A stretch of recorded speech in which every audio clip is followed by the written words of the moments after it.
Chers frères et sœurs, bien-aimés dans le Seigneur, chers téléspectateurs et internautes, je vous salue tous dans le nom précieux de notre Seigneur Jésus-Christ. Durant cette période, le Seigneur n'a cessé de me parler à propos d'un message. Le Seigneur m'a donné un message à transmettre à son peuple. J'ai personnellement beaucoup hésité avant de livrer ces messages au peuple de Dieu. Mais le Saint-Esprit a insisté pour que je puisse prêcher ces messages. C'est un message sur lequel l'Église ne prêche pas trop souvent. Mais nous devons en parler parce qu'il est nécessaire d'enseigner le peuple de Dieu sur toutes ces choses. Il s'agit en fait aujourd'hui, je vais vous parler d'un message que le Seigneur a mis à cœur. Il s'agit de l'immoralité sexuelle. Vous allez m'excuser d'appeler certaines choses par le nom, ce sera seulement pour notre édification. Pour cela, nous allons lire la parole de Dieu dans deux passages, 1 Corinthiens chapitre 6, versets 18 à 20, et Josué chapitre 3, verset 5. 1 Corinthiens chapitre 6, 18 à 20 dit ceci, la Bible dit ceci, versets 18 à 20. Fouillez l'impudicité. Quelque autre péché qu'un homme commette, ce péché est hors du corps. Mais celui qui se livre à l'impudicité pêche contre son propre corps. Ne savez-vous pas que votre corps est le temple du Saint-Esprit qui est en vous, que vous avez reçu de Dieu et que vous ne vous appartenez point à vous-même, car vous avez été rachetés à un grand prix. Glorifiez donc Dieu dans votre corps et dans votre esprit qui appartiennent à Dieu. Et Josué chapitre 3 verset 5 dit ceci. Josué dit au peuple, sanctifiez-vous, car demain, l'Éternel fera des prodiges. Bien-aimés dans les Seigneurs, nous avons intitulé modestement notre message de la manière suivante. L'immoralité sexuelle, un des péchés qui constitue un frein pour la manifestation de la gloire de Dieu dans notre vie. Bien-aimés dans le Seigneur, la première chose que j'aimerais vous partager aujourd'hui, c'est que Dieu veut votre plein épanouissement. Dieu veut votre vie abondante et votre épanouissement. Mais dans notre vie de tous les jours, dans notre marche chrétienne, dans notre vie de tous les jours, il y a des choses qui peuvent empêcher la manifestation de la gloire de Dieu et l'accomplissement de ses promesses d'abondance dans nos vies. Et parmi ces choses, il y a l'impudicité dont la Bible parle.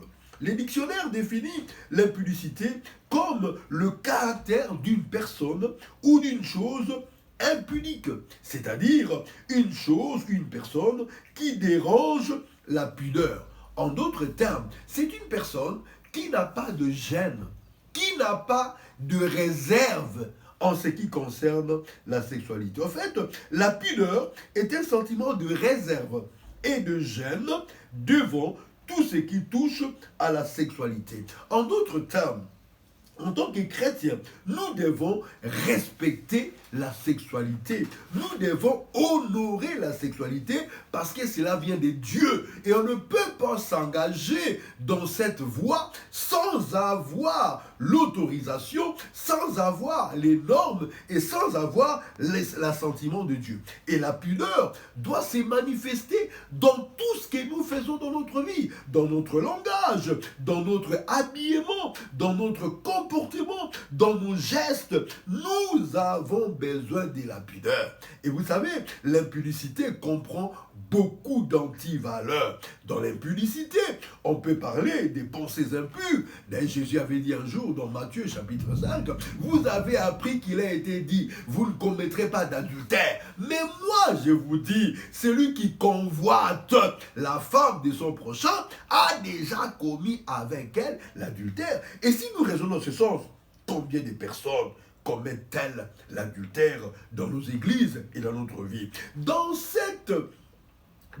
cet ensemble-là de l'impudicité, il y a la pornographie, l'homosexualité, le lesbianisme ou la fornication, des relations intimes, des relations charnelles entre deux personnes qui ne sont pas mariées.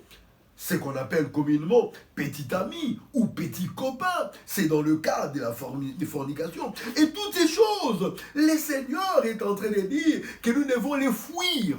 Dans ce lot, On peut aussi parler de la masturbation. Et la Bible nous demande de fuir toutes ces choses. Pourquoi? Parce que le Créateur de notre corps connaît les dangers qui existent derrière toutes ces choses. Et c'est pour ça qu'il parle de la fuite.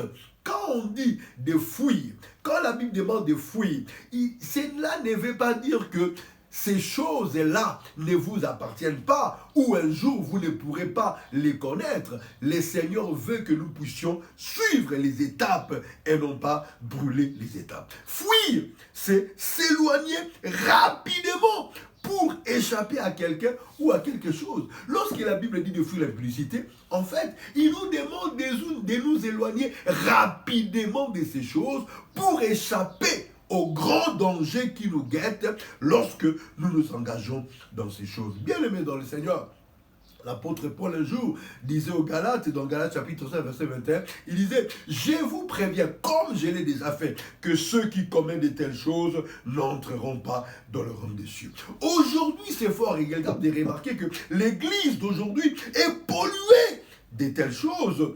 Il n'y a pas que ce que nous voyons dans les réseaux sociaux, dans la télévision ou encore dans les journaux. Mais les impudiques sont partout. Même sur le banc de nos églises, ils ne sont pas connus. Même sur le banc de nos chorales, ils sont là. Je ne suis pas là pour pouvoir juger les gens ou pour citer les noms des gens, mais j'aimerais seulement te dire que le Seigneur te demande de fuir l'impudicité parce que c'est un des péchés qui empêche la manifestation de la gloire de Dieu. Être dans l'impudicité, c'est un grand péché devant Dieu. Alors, si vous chantez pour Dieu, si vous prêchez Dieu, si vous prétendez craindre Dieu, vivez alors ce que vous chantez. Vivez alors ce que vous prêchez. Et ne vous comportez pas indignement en donnant un certain déshonneur au Seigneur. La Bible nous demande de nous sanctifier. Nous avons lu dans Josué, la Bible dit, sanctifiez-vous, car demain, l'Éternel fera des grandes choses. J'aimerais prophétiser sur toi, mon frère, ma soeur. Le Seigneur est prêt à prophétiser sur toi. Dernièrement, j'avais reçu une soeur qui m'avait dit, il a reçu plus de 5 fiancés qui lui promettaient les mariages. Et chaque fois qu'il lui promettait les mariages, ces fiancés voyageaient à l'étranger et promettaient de la faire voyager aussi pour l'étranger. Mais quelques temps après, les fiançailles se soldaient par un échec et jamais ils n'avaient voyagé. Je lui ai posé seulement une seule question.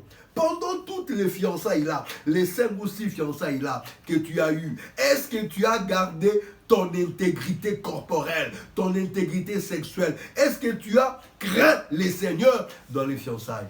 Elle m'a dit, aucune fois, elle n'a craint les seigneurs dans les fiançailles. Elle ne faisait que livrer son corps dans toutes ses fiançailles. J'ai dit, voilà la raison. Sanctifie-toi et demain, l'Éternel fera des grandes choses. C'est ce que je mérite de dire. Sanctifie-toi, mon frère. Sanctifie-toi, ma soeur.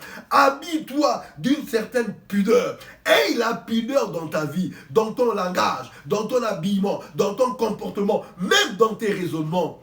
Et le Seigneur fera de grandes choses dans ta vie. Que tes pensées soient pures et la manifestation de la gloire de Dieu aura réellement lieu. Je ne suis pas là pour juger qui que ce soit, mais mon message, c'est seulement sanctifie-toi, car demain, Dieu fera des grandes choses dans ta vie. Ce qui est passé est passé, mais aujourd'hui, sanctifie-toi et Dieu fera des grandes choses pour toi. Nous allons prier rapidement pour que le Seigneur se manifeste dans ta vie. Seigneur Dieu, nous te disons merci pour ces messages et nous prions pour notre frère, notre soeur qui suit ces messages en ce moment. Mets dans son cœur la volonté de se repentir, mets dans son cœur la volonté de se sanctifier et je suis convaincu qu'aujourd'hui même, demain, tu feras des grandes choses dans ta vie. Plaise à toi, Seigneur, d'accomplir des grandes choses dans la vie de mon frère. La guérison, la délivrance, l'élévation, l'épanouissement et la bénédiction et la vie abondante. Dans le nom de Jésus-Christ.